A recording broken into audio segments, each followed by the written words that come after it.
इससे पहले के वीडियो में हम सदर्न एशिया वाला जो पार्ट था उसको देख चुके हैं, जिसमें हम अफ़गानिस्तान, पाकिस्तान और भारत, नेपाल, भूटान, बांग्लादेश तथा श्रीलंका और मालदीव की बात किए थे। इसमें हम आपको बताए थे कि जो हमारा ये वाला देश है, यहाँ पे हिंदू कुश पर्वत से लेके यहाँ कुलुन शान, तियान शान, इधर जो है हमारा हो गया हिमालय पर्वत, और ये हो गया हमारा जो अराकाम योमा है। इससे जो भूभाग अलग होता है उसे हम कहते हैं भारतीय प्राय जो है उपमहाद्वीप। तो भारतीय उपमहाद्वीप क्यों कहते हैं? क्योंकि इसमें भारत सबसे बड़ा देश था। और इसमें कुल कितने देश आते हैं? तो पाकिस्तान आता है, पाकिस्तान, भारत, नेपाल, भूटान और बांग्लादेश, 5 देश आते हैं। और इन्हीं देशों में हम जब अफ़गानिस्तान को, श्रीलंका को और मालदीव को मिला दिए थे तो हमारे 4 कंट्री का निर्माण हुआ था, जो दक्षिण एशियाई देश हैं उनका निर्माण हुआ था। तो दक्षिण एशिया में कुल मिला कितने देश थे? तो 8 देश थे, जिनकी चर्चा हम कर चुके हैं। आज हम चर्चा करेंगे जो ईस्टर्न एशिया है उसकी। अगर हम ईस्टर्न एशिया की बात करें तो इसमें 6 देश आते हैं। एक है मंगोलिया, एक चाइना, एक north Korea, south Korea, Japan और ताइवान। तो इस प्रकार से आप देखेंगे तो जो हमारा ईस्ट एशिया है या ईस्टर्न एशिया है उसमें 6 देश आते हैं। इस मैप में आप आसानी से देख सकते हैं। ये हो गया चाइना, मंगोलिया और north Korea, south Korea, Japan और ये हो गया ताइवान। इस प्रकार से 6 देश हैं जो ईस्ट एशिया में आते हैं। आगे हम इनकी विस्तार में चर्चा करते हैं। आप देख सकते हैं चाइना। तो चाइना को अगर देखेंगे तो मुख्य रूप से ऊपर वाला जो इसका पार्ट कहलाता है, इधर वाला, इसे हम कहते हैं शिनजियांग प्रांत। शिनजियांग प्रांत, जिसे हम जिनजियांग प्रांत भी कहते हैं। और ये वाला जो क्षेत्र है इसे हम कहते हैं तिब्बत। आप जानते हैं जो विश्व का सबसे बड़ा पठार है वो कौन सा है? तो तिब्बत का पठार है। और जो ये वाला क्षेत्र है इसे हम कहते हैं मंचूरियन। मंचूरियन। और ये वाला जो क्षेत्र है इसे हम कहते हैं हान चाइना। हान चाइना। तो हान चाइना जो है वहाँ पे चीन की सर्वाधिक आबादी जो है वो रहती है। और ये वाला क्षेत्र है इनर मंगोलिया। ये मंगोलिया के नीचे वाला जो क्षेत्र है चाइना का उसे कहते हैं इनर मंगोलिया। तो आप यहाँ पे देखेंगे तो एक गोबी का मरुस्थल पाया जाता है जो एशिया का सबसे बड़ा मरुस्थल है। और इधर वाले क्षेत्र में एक टकला मकान मरुस्थल पाया जाता है। अगर देखेंगे तो ये कुल मिला के मुख्य रूप से चाइना में पाया जाता है और यह मुख्य रूप से मंगोलिया में पाया जाता है जो गोबी का मरुस्थल है और एशिया का सबसे बड़ा मरुस्थल है। और एशिया की सबसे बड़ी नदी भी यहाँ से बहती है, जो चीन वाला पार्ट है यहाँ पे इस वाले क्षेत्र में बहती है, जिसे हम कहते हैं यहाँ से यहाँ तक का यांगसी सिकियांग नदी। यांगसी सिकियांग नदी ये जाके जो हमारा ये जापान सी है उसमें गिरती है। तो यांगसी सिकियांग नदी एशिया की सबसे बड़ी नदी है। आप देखेंगे तो चाइना का जो ये वाला पार्ट है जिसे हम कहते हैं शिनजियांग प्रांत, इस पे जो उइगर मुसलमान हैं, उइगर मुसलमान, उन पर चाइना काफ़ी अत्याचार करता है क्योंकि उनको अपने हिसाब से जो भी चीज़ें हैं उनको चलाता है। लेकिन पाकिस्तान इसका विरोध नहीं करता है, ना OIC जो है वो भी विरोध नहीं करती है इसकी। और ये वाला जो क्षेत्र है हान चाइना, इसमें लोग धर्म को नहीं मानते हैं मुख्य रूप से देखेंगे तो। और ये ज़्यादा डेवलप भी है और यहाँ पे जो सर्वाधिक जनसंख्या है वो चीन की और निवास भी करती है। और जो तिब्बत वाला क्षेत्र है आप देख सकते हैं, आगे वाले मैप में दिखाते हैं, ये हो गया हमारा तिब्बत। ये जो है अगर देखेंगे 1959 में चीन ने इस पर कब्जा कर लिया था। जब 1959 में चीन ने इस पर कब्जा किया तो अगर आप देखें तो इस दौरान जो है एक माओ थे तो वो 5 फिंगर एक पॉलिसी देते हैं, 5 फिंगर पॉलिसी। तो चीन का जो 5 फिंगर पॉलिसी है उसे आप देखेंगे तो चीन जो है वो तिब्बत को हथेली मानता है। जो हाथ वाला पार्ट है अगर आप इसमें देखें इस रूप से, और अगर देखेंगे इस प्रकार से, अगर मान लीजिए एक हाथ हो गया तो इसमें जो चाइना है तो जो तिब्बत है उसको ये हथेली मानता है तिब्बत को। और जो हमारे लद्दाख का पार्ट हो गया और नेपाल हो गया, इधर यहाँ पे जो है सिक्किम हो गया, इधर भूटान हो गया और अरुणाचल प्रदेश वाला हिस्सा है उसको अंगुलियाँ और अंगूठा मानता है। अब देखेंगे तो इस वाले को एक अंगुली मानता है जो लद्दाख वाला क्षेत्र है, और नेपाल को दूसरी अंगुली मानता है, सिक्किम को तीसरी अंगुली मानता है और भूटान को चौथी अंगुली मानता है और अरुणाचल प्रदेश को जो है वो अंगूठा मानता है।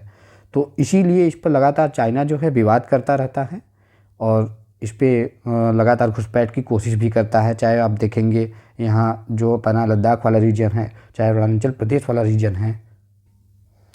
चाइना में आप देखेंगे तो जो ये ताइवान वाला क्षेत्र है, यह चीन जो है इस पर अपना अधिकार बताता है। और ये हांगकांग वाला जो क्षेत्र है, इस पर पहले जो था, जो यूनाइटेड किंगडम का जो था, जो ब्रिटेन था, उसका कब्जा था, जिसे बाद में इसने इसे दे दिया। और जो ये मकाऊ वाला रीजन था, ये मकाऊ वाले रीजन पे जो है पुर्तगाल का कब्जा था, इसे बाद में पुर्तगाल ने भी चीन को दे दिया। और जो हैनान द्वीप है, यह भी चीन का ही पार्ट माना जाता है। और यहाँ पे जो है अगर देखेंगे आप यहाँ से, तो एक नदी निकलती है जो ब्रह्मपुत्रा रिवर, जो भारत में जाती है। आगे यहीं से एक पास से निकलती है जिसे मेकांग रिवर कहते हैं। अब मेकांग रिवर भी यहीं से निकलती है। और एक नदी इसके ऊपर से निकलती है जिसका नाम है यांगसी सिकियांग नदी। तो ये जाके ईस्ट चाइना सी में गिरती है, जो एशिया की सबसे बड़ी नदी है, यांगसी सिकियांग जो रिवर है। और एक नदी है यहाँ से निकलती है, जो अगर आप देखेंगे जो पीले सागर जिसे हम कहते हैं, जिसे जापान सी कहते हैं, वहाँ जाके गिरती है, जिसे हम कहते हैं हवांगहो नदी। हवांगहो नदी, तो हवांगहो नदी को जो है, जिसे हम कहते हैं पीली नदी, तो पीली नदी को चीन का शोक कहा जाता है। जो चीन है उसका शोक कहा जाता है। यदि हम चीन की राजधानी की बात करें तो चीन की राजधानी है बीजिंग। आप देख सकते हैं ये यहाँ पे स्थित है, बीजिंग जो है। और चीन में एक हम बताएं आपको कि यहाँ पे एक मरुस्थल पाया जाता है जिसे हम कहते हैं टकला मकान। टकला मकान, तो टकला मकान मरुस्थल कहाँ पाया जाता है? तो चीन में पाया जाता है। अगर हम देखेंगे तो इसे एक खंडहरों की जगह कहते हैं। इसका और नाम अगर देखेंगे तो खंडहरों की जगह, या फिर कह सकते हैं मौत का रेगिस्तान। मौत का रेगिस्तान ये कहाँ पे है? तो ये जिनजियांग प्रांत वाले क्षेत्र के पास में है। और उसके बाद इधर आप देखेंगे तो इधर वाले क्षेत्र में जो इनर मंगोलिया वाला और ये वाला है, यहाँ गोबी डेजर्ट पाया जाता है, जो गोबी का मरुस्थल है, जो एशिया का सबसे बड़ा मरुस्थल है। आगे हम बात करते हैं जो हमारा मंगोलिया है। मंगोलिया की बात करें तो इधर ये जो है चाइना और इधर रसिया के बीच में है, और यह एक लैंड लॉक्ड कंट्री है। और जो दुनिया की सबसे बड़ी सेकेंड लैंड लॉक्ड कंट्री है अगर देखेंगे तो कजाकिस्तान है। कजाकिस्तान के बाद यही सबसे बड़ी लैंड लॉक्ड कंट्री है। अगर इसकी राजधानी की बात करें तो इसकी राजधानी है उलान बटोर। और अगर हम बात करें मंगोलिया की, तो मंगोलिया से भारत के जो सांस्कृतिक रिश्ते हैं वो काफ़ी ज़्यादा हैं। तो मंगोलिया जो है सांस्कृतिक रूप से भारत के लिए काफ़ी वैल्यू रखता है।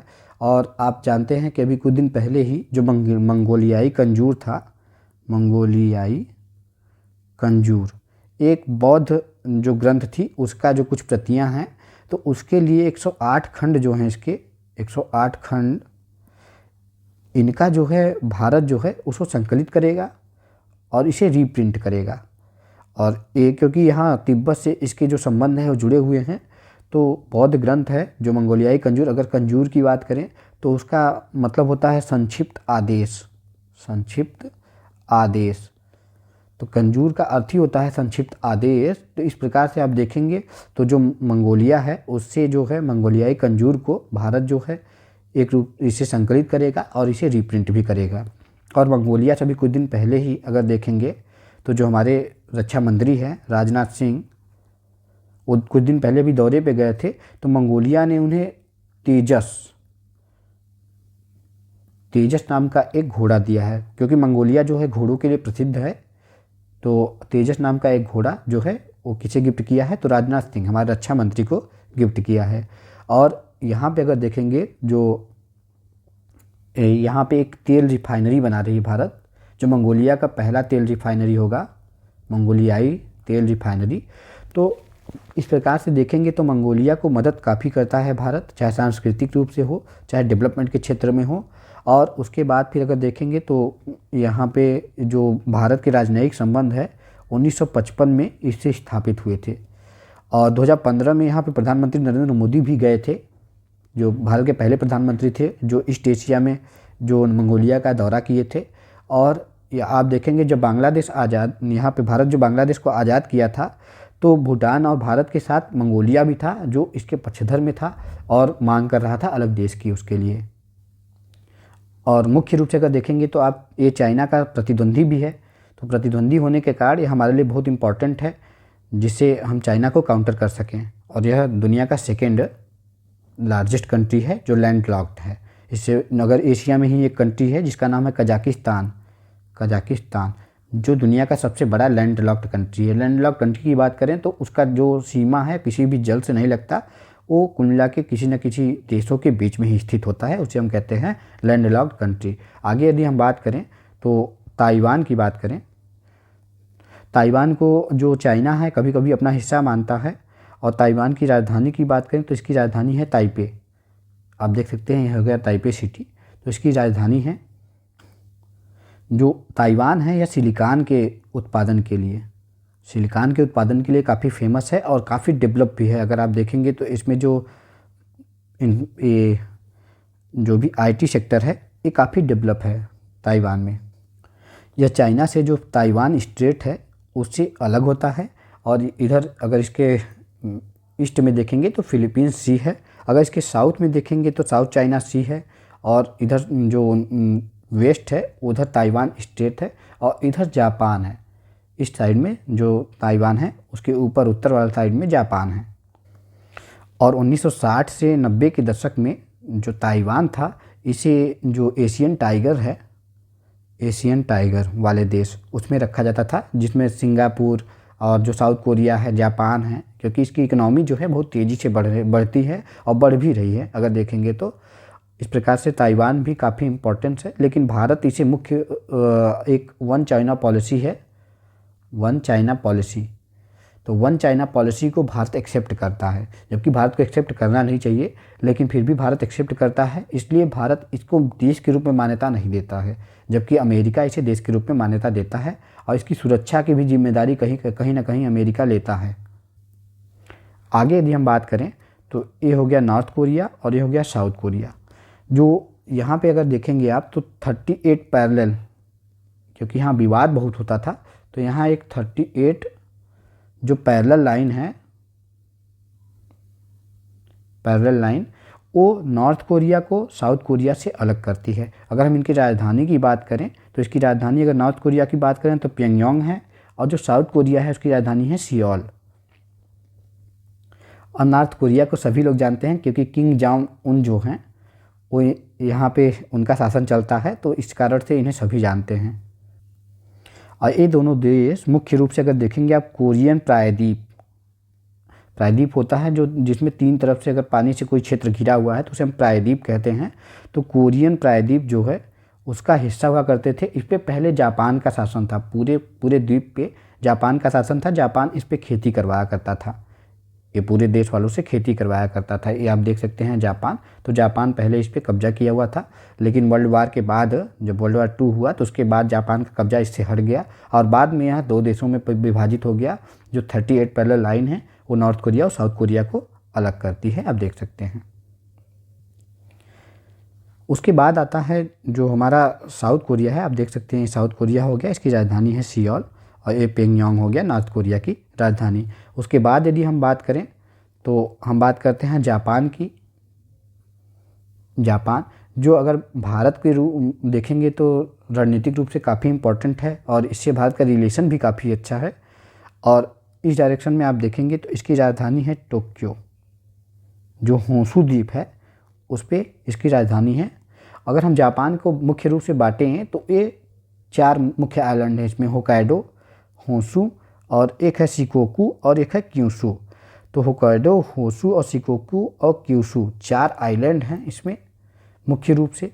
जो अगर देखेंगे तो 4 आइलैंड में जापान को विभाजित किया गया है। इसमें जो होंशु है उस पे ही टोक्यो जो जापान की राजधानी है वह स्थित है।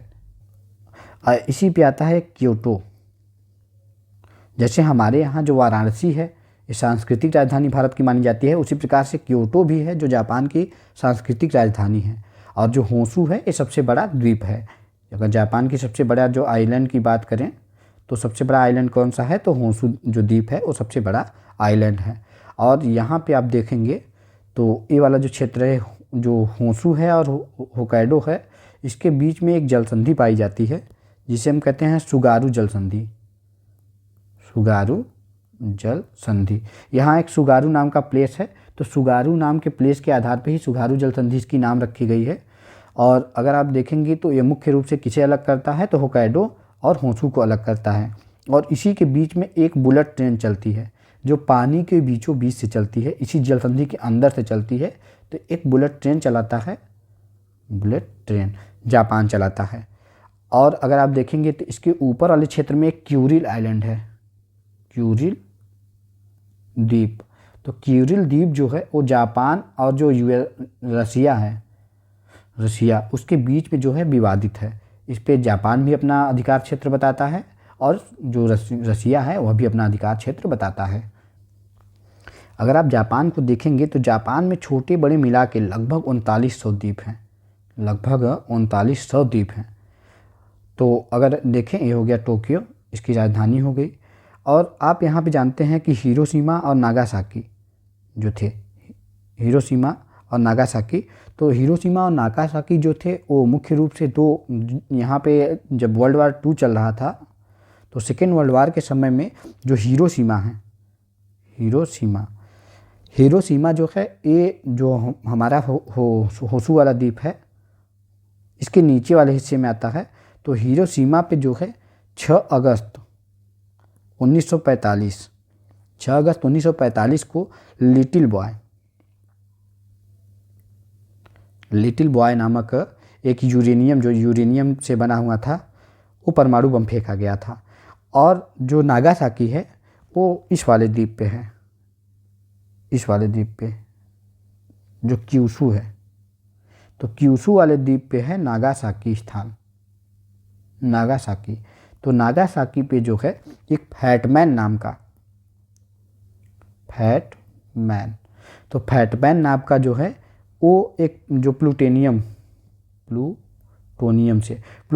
से एक निर्मित जो परमाणु बम था वो फेंका गया था, जिससे जे यहाँ है इस पे काफ़ी ज़्यादा वो हुआ था और आज तक उसका प्रभाव देखा जाता है। और अगर आप देखेंगे तो इसका डेट याद करने का तरीका है कि 9 अगस्त 1945। तो आप देख सकते हैं नागा और 9 से 9 हो जाएगा और 9 से नागा भी हो जाएगा। तो नागासाकी कब फेंका गया था? 9 अगस्त 1945 को। और जो हिरोशिमा था वो 6 अगस्त 1945 को हिरोशिमा पे फेंका गया था। कौन सा? तो ए लिटिल बॉय फेंका गया था और यहाँ फैटमैन फेंका गया था। और जो बॉय होगा वो हमेशा छोटा होगा और जो मैन होगा वो हमेशा बड़ा होगा। तो छोटा मतलब 6 और मैन मतलब जो भी बड़ा है वो हो जाएगा 9। तो 6 अगस्त को फेंका गया था जो लिटिल बॉय है और जो फैटमैन है वो 9 अगस्त को फेंका गया था। उसके बाद भी यहाँ पे एक जो फुकुशिमा है, फुकुशिमा, यहाँ पे एक परमाणु संयंत्र में दुर्घटना हुई थी एक बार। जो परमाणु संयंत्र था वहाँ भी दुर्घटना देखी गई थी। तो इस तरीक़ा से आप देखेंगे तो जो जापान है, जापान मुख्य रूप से 3 जो परमाणु घटनाओं से जो पीड़ित रहा है। ये आप देख सकते हैं, एक लिटिल बॉय जो नामक फेंका गया था और एक फैटमैन नामक फेंका गया था और एक फुकुशिमा पे जो था एक बार जो परमाणु संयंत्र में जो दुर्घटना हुई थी उससे। जापान का एक शहर है ओसाका। जो ओसाका है इसे हम कहते हैं जापान का मैनचेस्टर, जापान का मैनचेस्टर, क्योंकि ये टेक्सटाइल जो कपड़े हैं उसके लिए प्रसिद्ध है। और अगर देखेंगे तो क्योटो जो है यहाँ पे, यहीं पे क्योटो है। तो क्योटो यहाँ पे सबसे अगर देखेंगे तो साफ शहर है और इसे हम सांस्कृतिक राजधानी भी कहते हैं। और जो होशू द्वीप है इस पे सबसे अधिक पेट्रोलियम का उत्पादन करता है। जो पेट्रोलियम है, पेट्रोलियम, इसका सबसे अधिक उत्पादन होशू द्वीप पे कौन करता है? जापान करता है। और जापान देखेंगे तो जो रिंग ऑफ फायर है 9 डैश लाइन वाला उस पे स्थित है, इसलिए यहाँ भूकंप बहुत आता है, भूकंप बहुत आता है और यहाँ ज्वालामुखी भी बहुत फटते हैं। और जापान को हम उगती भूमि का देश भी कहते हैं क्योंकि यहाँ पे सूर्य उदय यहाँ पे ही होता है मुख्य रूप से। और यहाँ पे आप देख सकते हैं क्यूरिल आइलैंड हो गया। क्यूरिल आइलैंड पे जो है अगर देखेंगे तो सोवियत संघ जो है मतलब रूस जो है वो अपना अधिकार बताता है और जापान अधिकार बताता है। तो क्यूरिल आइलैंड पूछा सकता है किसके किसके बीच में विवाद का क्षेत्र है। तो क्यूरिल आइलैंड किसके किसके बीच के विवाद का क्षेत्र है? तो ये है जापान और रशिया के।